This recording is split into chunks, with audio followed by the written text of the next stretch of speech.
Exclusive. Kimi, sinagot ang hanash ni Sian. Lower your expectations.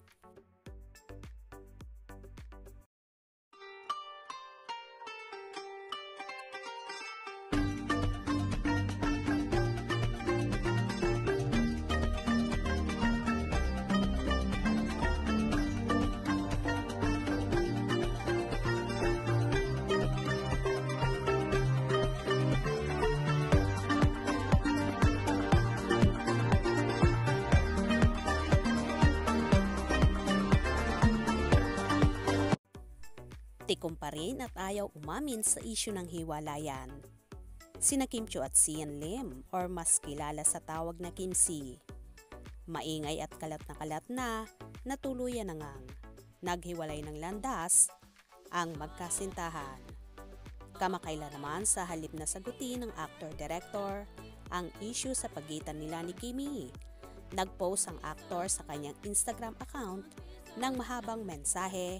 At ayon pa sa aktor, sinasabi niyang wag nang idamay pa ang kanyang pamilya at ang mga taong nakapaligid sa kanya.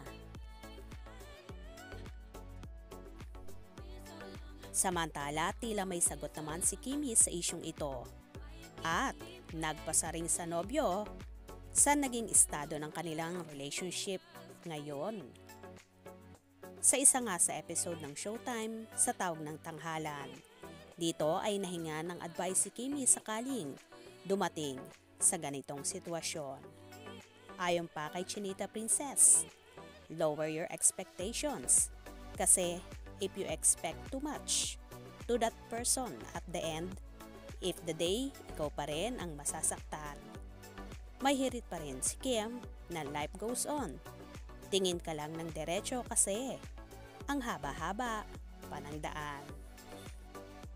First time mo bang magkaroon ng situationship? Opo, siguro. Lower your expectation because Oo. if you expect too much to that person, at the end of the day, ikaw pa rin ang masasaktan. Grabe, ramdam na ramdam ko naman yun. Galing game. Life goes on. Tama. Yes, tingin ka lang ng diretso kasi ang haba-haba pa ng daan. Tila ito nga ang sagot ni Kimi sa isyu ng hiwalayan nila ni Sian Lim. Na wag talagang mag-expect ng too much kasi sa bandang huli, ikaw din lang ang masasaktan. Mukhang nanggagaling sa kaibuturan ng puso ni Chinita Princess ang mga hugot na lumalabas sa bibig niya. May kinalaman nga ba ito sa estado ng relasyon nila ng actor-director na si Sian Lim? Kaya naman tumutok at wag na wag pahuhuli sa mga maiinit na kaganapan. Anong inyong magiging reaksyon sa bidyong ito? Comment below.